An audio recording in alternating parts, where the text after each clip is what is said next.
Alex has invested in some new chains, has taken out a lease on a new Merc, and has started wearing Christian Dior, all in the hopes to start attracting the right woman. He's getting some attention, some looks, but usually from a particular type of woman. For Connor, however, it's a different story.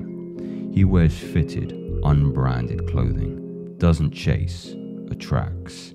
Alex can't understand. I'm truly of the opinion that we'll look back on dating culture in 100 years and go, it was all easy. God made it so. We were playing the difficult game, the hard game, trying to consciously attract, showing the powers are innate and within us all. Towards the latter part of this video, I am going to share with you some sexual transmutative techniques that will allow you to tame the sexual reflex and are in a direct reaction to the addictive lover psychology that modern world is struggling with at the moment. But first, making men fertile again, making men attractive again lies in just that. It lies in fertility. What's interesting to note for me is the human mating season. Before we go into that, I just wanted to read this particular quote from the theologians. For this is the will of God, your sanctification, that you abstain from sexual immorality, that each one of you know how to control his own body in holiness and honor, not in the passions of lust like the Gentiles who do not know God. And this is a prelude to the actions, the practical steps that I'm going to share with you at the end, which is so imperative for you to know if you're going to conquer lust in your own life. So let's begin with the human mating season. It would appear to the body that it is always in this constant mating flux due to the prevalence of promiscuous culture and adult material. The startling factor you need to be commensurate with and recognize is that the nervous system doesn't know the difference between a physical or a virtual orgasm. It interprets those as it interprets reproduction, which is the same. The cycle of PMO, which is adult material use, masturbation, and orgasm, tricks the body into believing it is being sexually successful. It knows no difference. And when you are communicating to the body on that kind of level, you play an evil and devious trick on yourself. Because the man in Western culture has rarely ever experienced a long bout of abstinence or celibacy, he has not experienced the innate powers of attraction the body is really capable of. Most men are naive to the attraction on the subconscious level, the primal level, the animalistic level. 99% of men attempt attraction singularly through the lens of conscious attraction, unidimensional. We talked about Alex at the start, trying to use the chains, trying to use the fast car, trying to use the very unidimensional way of attracting women, and typically you will attract the wrong kind of women if you're doing it in this kind of manner. If you're going to attract a woman on lightness, on fertility, on spirituality, some would even go far as to mention, then it must be through acknowledgement of this particular theory. A biological wingman is activated once it experiences a long bout of abstinence that will make procreation more likely. The body signals fertility when it realizes it is not procreating and failing to ensure the future of the human race. I always liken this to fasting. If you go without food for 3 days, the body upregulates your muscles, it upregulates cognition, it upregulates every factor in your physiology in order to help you ascertain the next meal. In a similar kind of fashion, if you communicate to the body through celibacy that you are not reproducing, then it will upregulate pheromones, it will upregulate testosterone, it will upregulate factors that will allow you to be successful in that dimension. That is not a stretch of the imagination to rationalize and theorize. Now let's talk about what we actually know happens through continence, in which there are 4. The first is this Chinese study in 2007. The study by Li Qingyu, and I think I've reached the limits of my Chinese there, published in the Journal of Beijing University of Traditional Chinese Medicine in 2007. It included 28 healthy young men aged between 20 and 40. They abstained from sexual release for 14 days. This significantly increased testosterone levels by men, by an average of 45.7 nanograms per deciliter. And the increase was statistically significant. Another study published in Chinese University, I believe, included 10 healthy young men aged 20 to 40, abstaining for 3 weeks, 21 days, significantly increased testosterone levels by an average of 147 nanograms per deciliter. So here you have 2 studies that are showing quantifiable and significant impacts on testosterone levels, which allude to heightened masculine characteristics that are indicative of fertility and attraction in a subconscious dimension. The second, going more into details of this, are those heightened characteristics. So we'll just go into these a little bit more. Physiological changes, increased muscle bulk. I think the one for me that a lot of men fail to realize is the sensitivity in which your androgen receptors are to free base levels of testosterone, meaning you get a greater expression of testosterone. The body becomes more efficient in expressing the values of testosterone.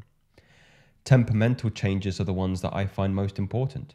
More likely to take part in risky behavior if your testosterone is higher. Attracting or approaching women is going to happen. Finding pleasure in risk-taking behavior, secreting more dopamine when you do go and talk to a woman randomly in the street, and relishing contextual competition, salary negotiation at work, wanting to start a new business. These things you start to reap pleasure from, and prone to less negative emotion, stress, anxiety, depression. Your depression is a consequence of low testosterone. You can make a relationship there, and more reasoning why you need to take my theory very, very seriously.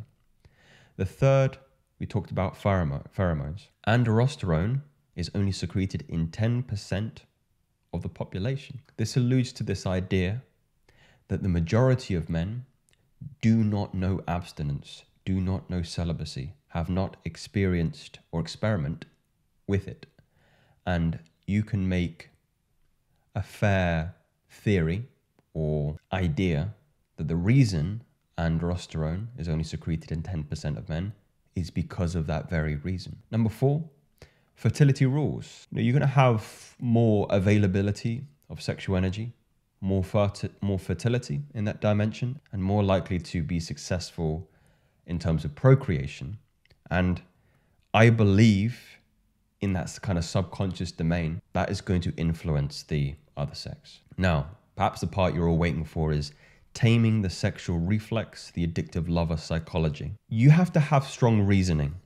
You really have to have strong reasoning. You have to have a transcendent purpose first and foremost. We have Galatians.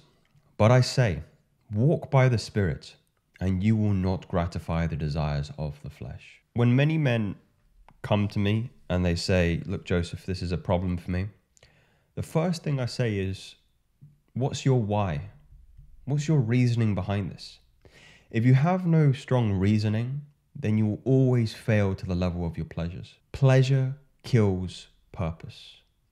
You need to have a purpose that is greater than your own self-gratification. Because if you don't, you will always become self-serving.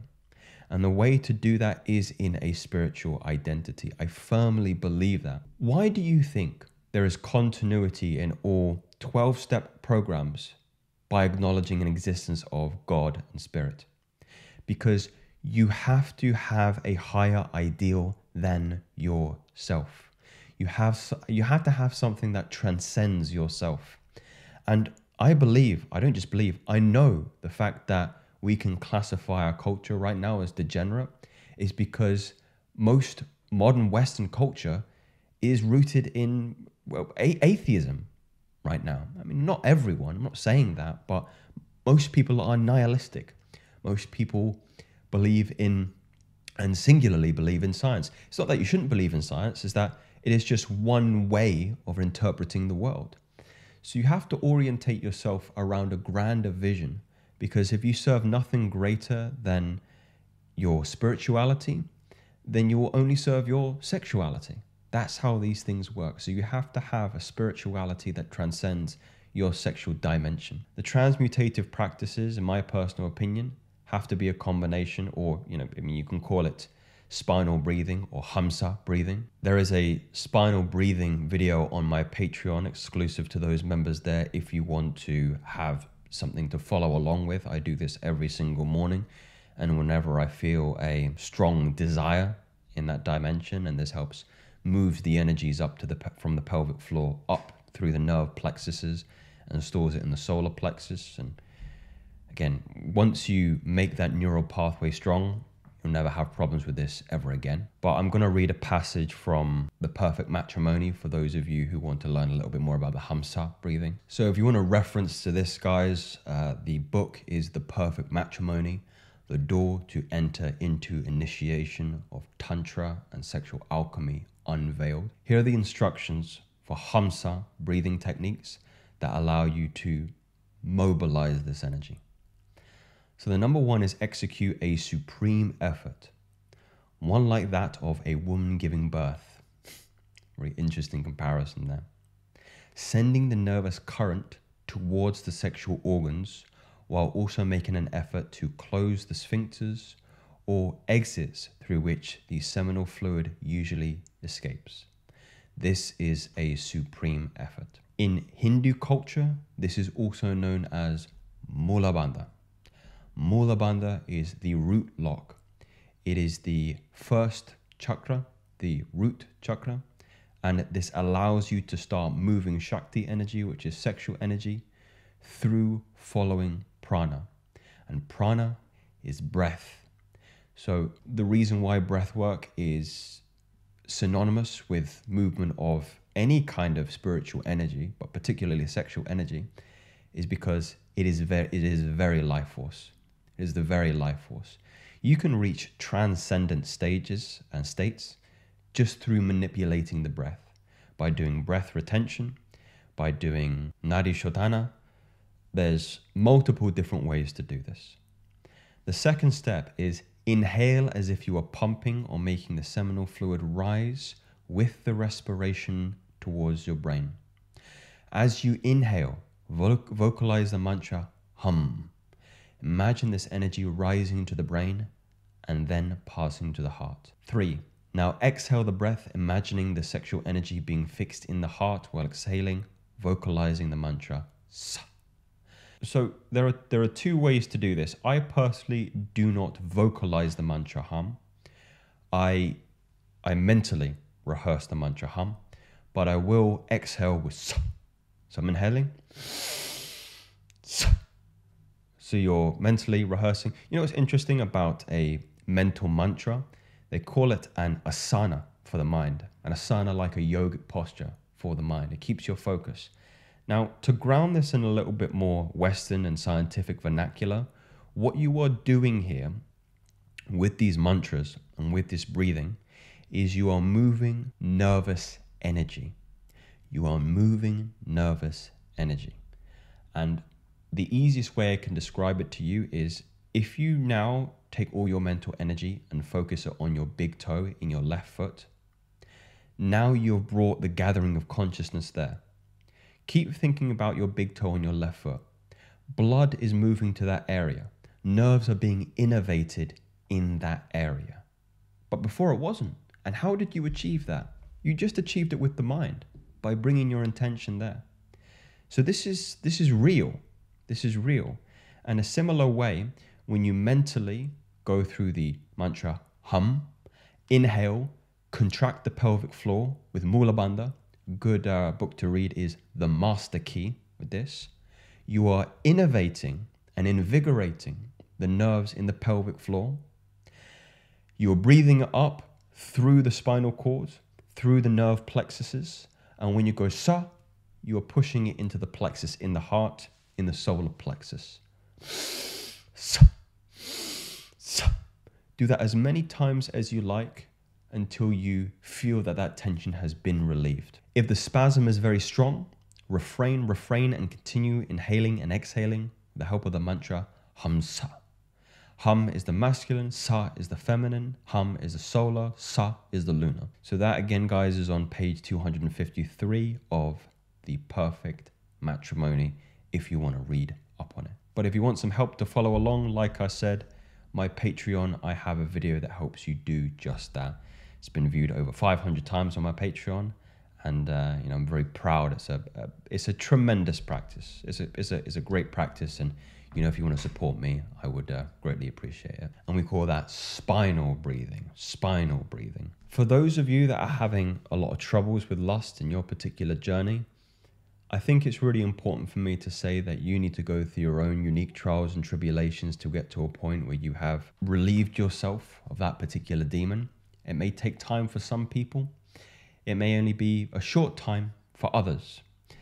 I want to end on a quote from the Quran here in one of the surahs that I was reading. Please be patient with me for those of an Islamic faith. I have read parts of the Quran before, but I'm trying to read it more comprehensively. But I read this one this morning and I thought it was very fitting, that Allah does not burden a soul beyond that it can bear. Allah does not burden a soul beyond that it can bear. The trials and tribulations that you're having right now, you can bear it. You can bear it. And if you have to go through multiple failures, Allah knows that you can survive that. And is all part of testing your faith, testing your soul, and allowing your soul to evolve along that path of realizing that, as I mentioned at the start, that you are not the flesh. Trust in your spirit. Trust in your spirit. Transcend it. Do the work. Do the spinal breathing. Do the hum sub breath. Meditate. Observe. Recognize that you're not the body. You're not the mind. You are only that which observes. These are not theories. These are facts. Speak soon.